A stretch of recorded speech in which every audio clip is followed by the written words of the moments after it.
Okay, students, now we are going to start our lecture, and there was chapter number 12, and a topic number, today we are having topic number 12.2. Yesterday we have discussed about topic number 12.1. There was a lot of calculations in that, and I hope that you have understood the calculations, that whatever the calculations were here. So we have done those calculations, you have done yourself as well, and you have solved that with me as well. So these were the questions which we have discussed yesterday. This all regarding the pressure. For the practice work which we have done in the end as well. And these were the formulas which we discussed regarding pressure, area, and force. So regarding the pressure, we have the formula force divided by area. Regarding the area, we have the formula that is force divided by pressure, and force formula is pressure multiplied by area. Now, if you see in all these three formulas, you will see that there are something common in them. Like, for example, in the formula of pressure, we are having force and area common. In the formula of area, we are having force and pressure common. And the formula of force, we have pressure and area. Now you can see that there are, let's suppose we are discussing here the pressure. We are discussing pressure over here. So in pressure, there are two quantities on which the pressure is dependent. One is force, second is area. These are the two quantities. Okay, now if you see to the formula, it is force divided by area. It means that if you are going to increase the force, the pressure will be greater. This is directly proportional to pressure. Force is directly proportional to pressure. You are increasing the force, it is going to create a greater pressure as well. And the second quantity is area. When you are going to decrease the area, okay, you are going to decrease the area, the pressure will become increased. And when you are going to increase the area, then the pressure will be decreased. So these two things you have to keep in mind. One, force is directly proportional to the pressure. It means that when we increase the force, the pressure become greater. Okay, second is area. Area is inversely proportional to the pressure. It means that when you increase the area, the pressure decrease. Okay, when you increase the area, the pressure decrease. So this means that these are the two quantities on which the pressure is dependent. And the topic which we are going to start today is also dependent on the same thing. It depends upon the area and the force. Okay, so the pressure, we are going to see that where the pressure is greater, where the pressure is low, and why it is low and greater. So let's discuss about the next topic today. We are having is 12.2, the effects of pressure. What are the effects of pressure that we are going to discuss? So as I told you earlier, the effects of pressure are going to be dependent upon two quantities. Either it will be force or it will be area. So if the force is greater, the pressure will be greater. If the area is bigger, the pressure will be lower. So let's start it. First of all, see tools. These are all the things which you are using in your daily lives. You are using that in homes, and you know, if you are having a pair of scissors, or you having a knife in your kitchen. So if it is not sharp, if the scissor is not sharp, if the knife is not sharp, definitely it's not going to cut the things easily. But when these things are very much sharp, when the blades of the scissors and the knives are sharp, so you know that they can. Why is it so that when the scissor, this blade is very much, you can say, sharp, they can cut the thing easily, and when their edges are not sharp, they cannot cut the things. There is a reason behind that, because scissor and knife is a kind of machine. Okay, this machine is applying a pressure, and this pressure is dependent upon two things. One is the area, second is the force. So when a scissor and a knife is sharp, so definitely when the blade is sharp, the area of the blade is, you can say, the area of the blade is less. When the area of the blade is less, When the area of the blade is less, then you are going to apply less force and the pressure will be higher. Okay, but when a scissor, when knife is blunt, when their edges are blunt, you are going to apply a lot of force, but the pressure, it is not exerting a lot of pressure on the surface. So for example, we are having a scissor. Okay, sorry, we are having a knife. Now this knife is having an edge. This is the edge of the knife. If this edge of the knife is sharp, so it is going to cut any object very easily. Why is so? Because when this is sharp, it means that this area is very less. When this area is less, it means that area is inversely proportional. Lesser the area, greater the pressure. Okay, when the area is less, the pressure will be high. So if it is sharp, we are not going to apply a lot of force and it is going to produce a lot of pressure then. But when it is blunt, like this side of the knife, if it is blunt, then you are going to force a lot, you are going to apply a lot of force and it is not going to produce a greater pressure. What is the reason? Because there is a lot of area as compared to this part. So this part is a less area and this part has a greater area. So when the greater area is there, it means that the pressure will be reduced. When the area is very much less, then the pressure is going to be greater. So similarly, it comes in the scissors as well, and it comes in the other tools as well. Okay, like for example, you are going to hammer a nail in the wall. Okay, you want to hammer a nail in a wall, in a wood, or in something else. Okay, so you must have seen that the end of the nail is pointed. So when you are going to hit that, it is going to be easily moving into the wood or into the wall. Why is it so? Because the pointed end has a lesser area, and because of this less area, when you hit it, when you apply a force, it produces a greater pressure. So when it applies and when it produces a greater pressure, due to that greater pressure, this nail or anything else which you want to stuck into something, it goes in inside very well. But if its end is like this, it's not, you can say it's not sharp, and it has a lot of area, then you will try a lot to make it, force it into the wall or into the wood, but it will not produce a greater pressure. So the thing which we are going to discuss over here is, if there is less area, is there a small area, then the pressure produced is going to be very big.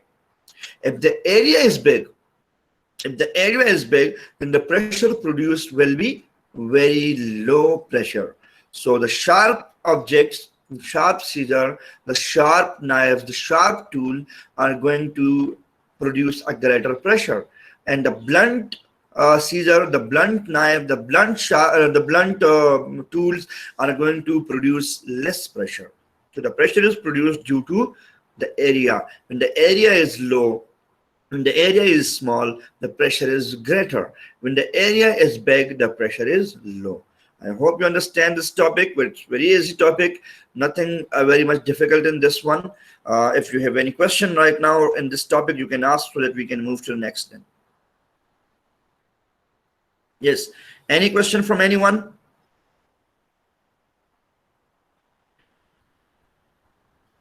Let's suppose I show you people this knife. Okay, this is its sharp end. This sharp end has basically very less area. Okay, and this is its blunt end. This one is its blunt end. The blunt end has much more area than this one. The area is much more. You can say it's quite. You can see here. Okay, this is quite. You can see. This is thick than this one. This is thinner. So the thin region is producing a lot of pressure, and the thick region is not producing a lot of pressure. So that's the reason. Because when we see in the formula, pressure is inversely proportional to the area. So when there is a bigger area, the pressure is reduced. When there is a smaller area, the pressure is higher. Okay, Mahin? Okay, sir. Thank you. Any other question? No question? It's very easy. You have to keep in mind a simple thing. You have studied the formula of the pressure. The pressure is equal to the area, the force divided by area. Force जो है, it is going to be directly proportional to the force, and it is going to be inversely proportional to the area. So when there is a small area, the pressure will be greater. When there is a big area, then the pressure is going to be reduced. That is a simple phenomenon which you have to keep in mind regarding each and everything. Okay. Okay, sir, understand. What formula you did not understand, Musfira?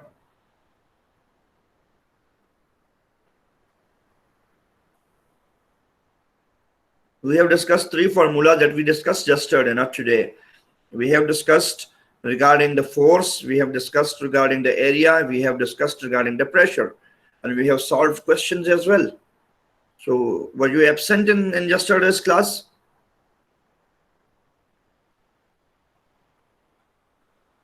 When you are absent, so I have shared the lecture, you can go and search it out. I have told you many times that when you are absent, you have missed the class, you can go and search. You should have some time for yourself, beta. If you do not have time for yourself, I cannot do anything for you. I am doing whatever I can do. I am sharing the lecture, I am giving the things to you people. Give some time to that. Okay? Go and search the lecture. Inshallah, you will understand each and everything. And then again, if you do not understand after listening the lecture, then I'll tell you anything you want to ask. Okay? So let's move to the next topic now. This was the scissor, knives and tools, the simple logics we have explained here. Now the next we are having is walking on mud. Now you must have seen some animals who need normally to travel across the mud, sand or other soft surfaces. Now definitely on a soft surface, when you apply a lot of pressure, you are going to move into it. You are going to stuck into it. So the birds and other animals who are normally going to move across softer regions, who are going to move across the muds, who are going to move across the sand or any other soft surface, normally they have wide flat feet. And this wide flat feet means that they have a lot of area. When their area is big, the pressure is low. We discussed this again. Okay, bigger area, lesser the pressure. So when they have a big you can say feet, because of this big wide flat feet, they normally exert very less pressure upon the ground, and that's why they do not sink into the mud, into the sand or into other soft surface, and they can easily walk over that thing. Okay, the wading birds, you can see the wading birds in which we have a lot of birds are coming in this. Like for example, we are having the duck, which comes in this category. We have other birds, a lot of birds we are having who are in this category, who have this type of flat feet. And because of this flat feet, they normally produce and they exert lesser pressure on the ground. When they exert less pressure on the ground, they easily walk over that mud or the sand or that other soft surface, and they can move in very easily. If they have you can say if they have less area in their feet, then they are going to move in. They are going to sink in to the surface. They are not going to move in. Okay, they will sink into that softer surface. So as we discussed earlier as well, that when the area is big, pressure is down, pressure is reduced. So their area in the feet is big. That's why the pressure is very much less, and they can easily walk upon that mud, sand, or any other soft surface. Okay, I hope you understand it. If you have any question regarding this, you can ask. Any question? Sir? Yes. So, sir, the same thing applies to the ships because they have large area, so they'll not sink. You can say this principle also works over there, but over there we have other principles of physics as well. So inshallah, somewhere we will discuss those principles as well. We have the principle of buoyancy, we have the principle of floating. A lot of other things are present over there as well. But yes, this is one of the principle that the area is bigger, the pressure is exerted less. Okay, so that is also one of the things. Clear? Sir, if the animal have less area, so it will not walk on it. It will sink in the mud. Okay, it will sink in the mud. They cannot walk then. If their feet has less area, they're not Yeah. going to walk. Then they will sink. Okay. Homera, that's the same thing we were discussing. That the feet they having is basically bigger areas. So because of the bigger area, because of the larger area, because of the bigger area, they exert very less pressure upon the ground. So when there is less pressure upon the ground, they can easily walk on. Human cannot walk because we have a lot of force on it. Okay, the area of our feet is not that much bigger as compared to, you can say, our force, the force which we apply. So the weight of our body is much more than the area our feet covers. Sir, That's can why we I cannot ask, move. so Ji? how camels walk on sand? Sorry, They walk. that is what we are going to discuss next. Okay, in the coming topic we are going to discuss camels and horses as well. Okay. If there is any question regarding this one, you can ask so that we can move to that topic. So I will discuss that with you as well.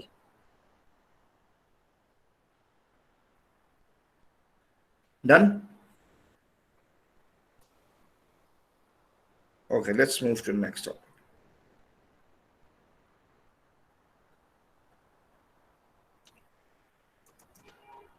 Now, sandy feet, okay? That's what we have discussed. We are going to discuss about camels. We know that it is very much easier for a camel to walk across the sand than horses to walk across the sand. So, camels, we call camels that they are the plains of desert. Okay, they can move very easily in the deserts. And in the desert, there is sand present. There are sandy ground, and the camels can easily walk over there, and the horses cannot walk over there very easily. If you can see the sizes of both, camel is having a very big size as compared to the size of the horse. Okay, the size of the horse is very low, you can say very small as compared to the camel. But still, camel can walk across, but horse cannot. Horse, you can say it is very hard for the horse to walk across the camel. Why is it so? It is so because the camel's foot having much larger area as compared to the horse foot. So the horse foot does not have that much bigger area. You can see the hooves of the horse that is small, that contain and consist of a very small area. But the camels can normally they are going to have a very big area. So they are going to cover a big area. The horse is going to cover a small area. So when anything is having a bigger area, covering a bigger area, it means that they will exert less pressure upon the ground. So they are going to produce pressure that is less. But the horse is having smaller hooves. So because of that, the horse is not producing much. The horse is producing much greater pressure. The camel is not producing greater pressure, but the horse is producing a greater pressure. We are going to see it across. You can say calculations. You will see in the calculations that both of them is having the feet which cover the area. The camel is going to cover a lot greater area, and the horse is going to cover a less area. So the area which is covered greater, it is going to produce less pressure as compared to the animal who is producing or who is going to covering a small area. Though the size is basically, you can see the size is basically different. Camel is having a very big size, okay, and definitely there is a lot of mass over there as well. Horse is having basically a very a small size, and the weight of the weight of the horse is also very small as compared to the camel. But still, a camel is exerting very less pressure, and a horse is exerting greater pressure because the pressure is being exerted by the feet they are having. So they have 4 feet. Each of them have 4 feet, but camel is having bigger feet, and horse is having a smaller feet. So because of the area they cover, okay, because of the area they cover, horse is covering a small area, and we know when the area is small, the pressure will be greater. The camel is going to cover a lot of area. And again, we know when the area is big, the area is large, the pressure is reduced, the pressure is low. So let's see some of the questions here. We are going to discuss some of the questions before, but first of all, if you have any question here, then you can ask, so that we can move to the calculations, and I'll tell you according to the calculation what normally a horse and a camel do, so that we will discuss. But you can ask any question here if you have any question. Yes, any question regarding the sandy feet?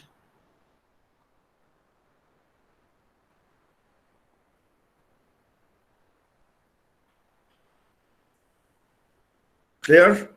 So we can move to the you can say to the calculations. Okay, then let's move to the calculation. Let's do the calculations. Time is very much short. Let's do it.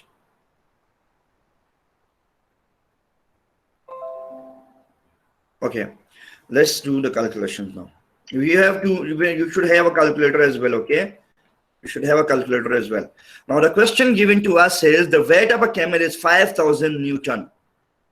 The weight of a camel is 5,000 Newton. The area of its four hooves is 2,000 centimeters square. Calculate pressure it exerts on the ground. So let's start the question.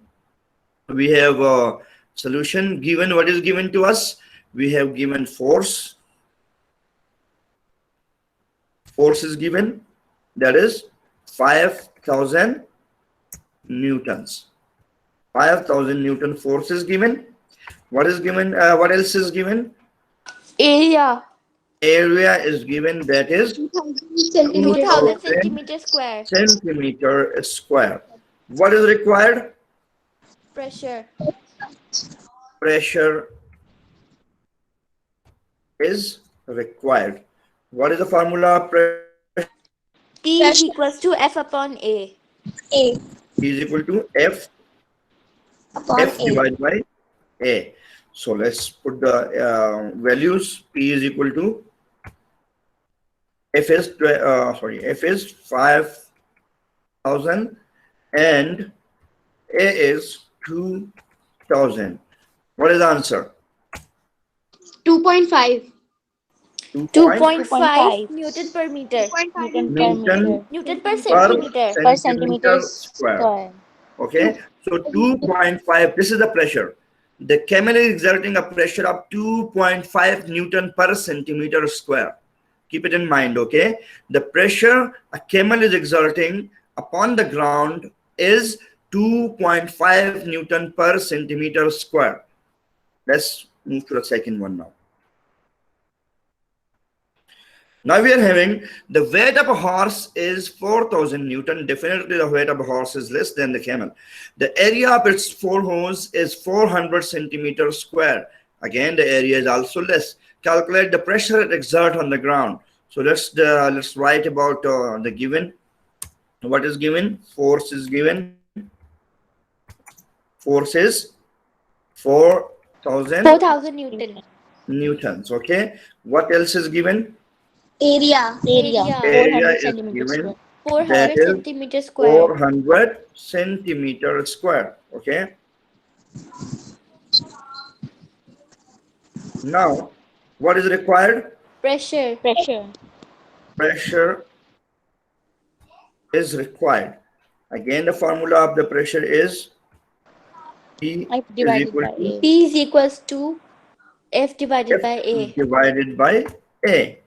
So let's have the calculation. P is equal to 4,000 divided by divided by 400. 400. So P is equal to 10 Newton per centimeter square. Newton per centimeter square. The pressure which the horse is exerting on the ground is 10 Newton per centimeter square. And what was the pressure that was exerted by the camel? 2.5. 2.5. So now you can see easily that the area, when the area is bigger, the pressure is low. When the area is small, the pressure is high. So that's what we have discussed over here, that when a camel is going to go across a sandy desert, it moves very fast because it is having a bigger areas in their feet. But when a horse is moving around the same, it cannot move very fast. It cannot go as fast as the camel do because it is exerting a lot of pressure on the ground. So when there is a lot of pressure on the ground, it is going to sink into the sand. So it is not going to move out of it very easily and go on very easily. But the camel will go on very easily. And the reason behind that is it is exerting very less pressure. Horse. Is it clear? Yes, sir. Yes, sir, clear. Any Yes, questions? sir. Clear. Okay, so we can move to the next topic. Yes, sir. Yes. Now we have a lot of things. I think we have just 2 minutes left. Okay, so let's discuss some of the. This is a quicksand. You all must have an idea about quicksand. Quicksand is normally present near the marshes. It is present near the beaches, and it is basically a kind of sand that has water and sand mixed in it. Okay, so when the water and sand is mixed in it, then definitely it's very difficult to walk upon that. Some people normally think that the quicksand is going to caught them and they're going to sink them down towards yourself. But you can say they can think that they can catch it or a person or anything else. But it's not like this. It's not going to pull you in, but basically it's very difficult to move across it. When you're going to walk across it, you cannot move very quickly and you cannot move very easily across that. What is the reason? The reason is basically quicksand is a mixture of sand and water. And they are normally found, as I told you, people closer to the beaches, it is closer to the marshes, okay? But they are not present in the deserts because in desert there is no water present. There are very less water present in the desert. So in the desert you cannot see quicksand, but you will see quicksand in the beaches. You can see on the marshes as well. Some daldal kehte hain, you can see there as well. So normally it appears to be solid, okay? But as a person stands upon it and you exert the pressure upon it, so you normally start sinking. Why you start sinking? Because the water present in the sand has reduced the friction. Okay, the friction is reduced, and normally when a person is going to exert a little bit pressure upon it, a person is going to sink into it. So your weight is going to push the sand grains across, and you are going to have a way on it, and you are going to move into it. It's normally not pulling you. It's not pulling you, it's the pressure that you are exerting. So the pressure you are exerting on an area that is having less friction, you are going to move into that area. Because there is no friction or there is less friction, you will move into it. You will move into it easily, okay? But if a person strays into quicksand, and a person will lie down and do not struggle a lot, so a person will start floating upon it. A person will start floating upon it. Why will a certain person start floating upon it? Because that area is having a lot of water in it. It's having a lot of, you can say, sand in it. And when you lie upon, the area you create is a very big area. So the pressure becomes reduced. When the pressure becomes reduced, then you can easily float upon. You can easily float upon. But if you struggle a little bit, then you are going to sink down. You will be sink down. So basically a quicksand is an example of the sand which is having a lot of water in it, and it has very less, you can say, very less friction. The amount of friction is very less. So when a person stands upon it and exerts a little bit pressure upon it, so definitely the person is going to move into it. Okay, let me show you what is quicksand. This is basically quicksand. This is basically the upper diagram and the lower diagram. This is also quicksand, and this is also quicksand. So it is normally it looks like solid. You can see it looks like solid, but when you move and you move upon it, you normally move into it. You go into it. And there is a reason, definitely there is a way down there which is harder. So when there is a harder way, there is basically solid soil, then you cannot move and you cannot sink into it. But when there is basically a kind of water and sand mixed together, then you can go into it. You are going to sink into it. So this is basically quicksand. Okay, let me discuss the last topic. Then you have any question, you can ask then. Okay, it's a very small topic. Pressure and bikes.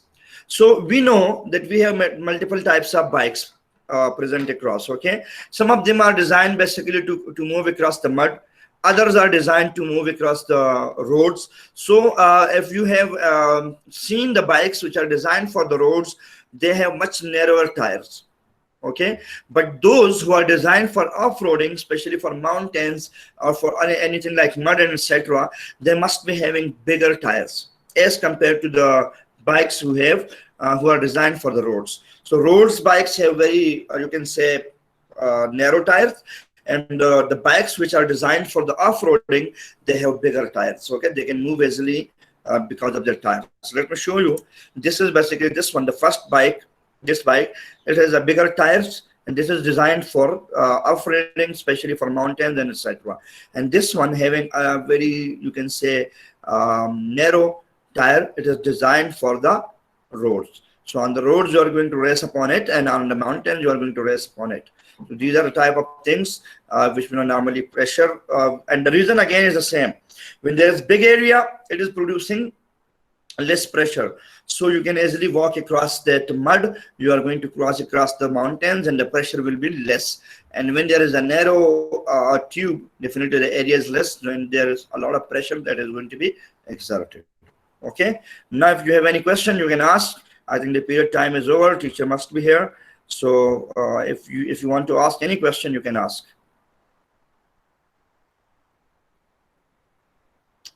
Any question? Okay, so if there is no question, it is clear. So thank you so much. Whose period is this right now?